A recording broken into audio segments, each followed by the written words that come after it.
Bonjour, j'espère que vous allez bien.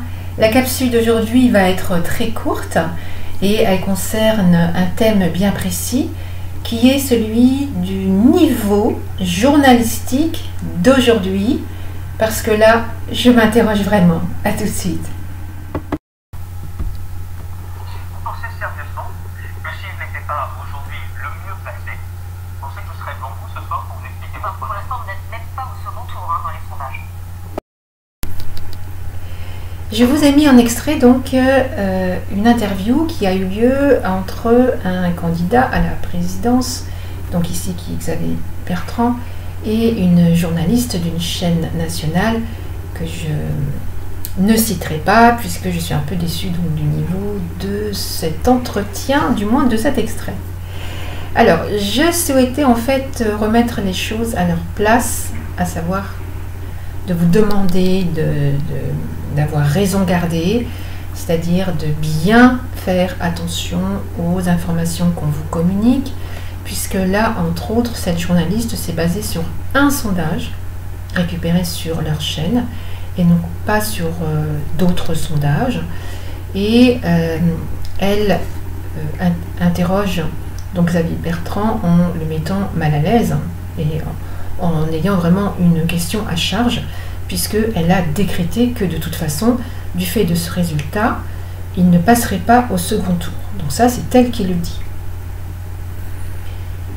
Alors, ce qui me dérange dans cette interview, c'est la manière dont la question est posée, et surtout cette absence donc, de respect, je trouve, vis-à-vis des personnes qui sont interviewées, puisque vous avez une journaliste qui a un contrat avec une chaîne, je vous laisse découvrir bien sûr les tenants et les aboutissants de cette chaîne, et que sa seule légitimité, c'est donc de dépendre de cette chaîne. Or, je voudrais attirer votre attention sur l'existence de la charte déontologique européenne des journalistes qui a été signée en 1971 et qui exige des journalistes une certaine neutralité.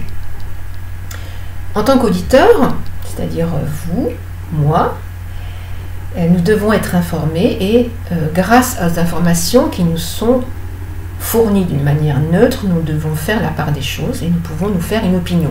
Or là, on voit vraiment que cette question, elle est à charge. C'est clair, j'ai décidé que, donc de toute façon, il suffit d'écouter le ton sur lequel elle s'adresse donc à Xavier Bertrand. Alors, vous avez d'un côté la journaliste et de l'autre, regardez bien le niveau où je mets ma main gauche, vous avez Xavier Bertrand.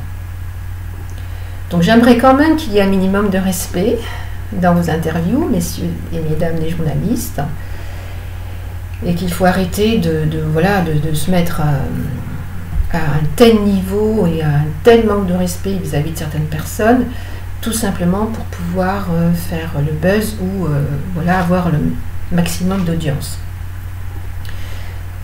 La présidence de la République, c'est donc exercer des fonctions régaliennes, et vous avez donc une personne qui a une légitimité, non pas d'une chaîne, mais populaire, puisque M. Xavier Bertrand a quand même exercé des mandats où on lui a donné la fonction. Il a été élu plusieurs fois.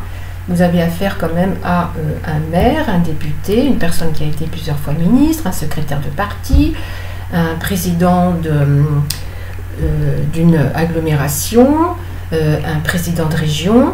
Donc à ce titre, il a exercé des fonctions régaliennes à son niveau, bien sûr, mais plus tard, pourquoi pas, au niveau d'un État, s'il est élu. Alors, l'abaisser à un tel niveau, je trouve que c'est irrespectueux. Voilà, c'est irrespectueux. Et ce serait bien quand même que le débat journalistique revienne quand même à un niveau un peu plus intéressant pour tout le monde. Voilà, c'était un peu ce que je voulais exprimer. Dans la charte journalistique, il y a quand même 10 devoirs et 5 droits. Hein, et ce serait bien que la situation quand même actuelle étant déjà difficile, que les journalistes y mettent un peu du leur. Ça serait bien pour tout le monde. Alors, je voulais donc parler de cette situation journalistique qui est un peu très très médiocre même, hein, j'ose le dire.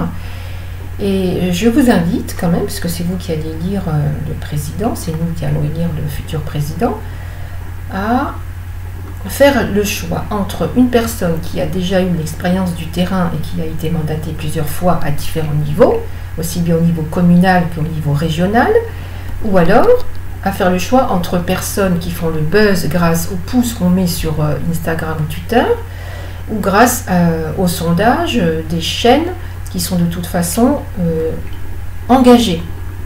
Hein, il y a un parti pris, il n'y a pas de neutralité. Voilà, c'était le but de cette capsule d'aujourd'hui qui est assez courte. Mais voilà, réécoutez cet extrait, faites-vous votre opinion. Mais moi je suis un peu déçue de tant de niveaux, d'autant que la campagne est à 6 mois et elle ne fait que commencer, et que si on commence à un tel niveau, ça va faire qu'empirer. Voilà, c'est pas comme ça qu'on va réussir à construire quelque chose et intéresser vous au fond et non pas à la forme. D'accord ? Qui est à même de pouvoir vous apporter des mesures concrètes ?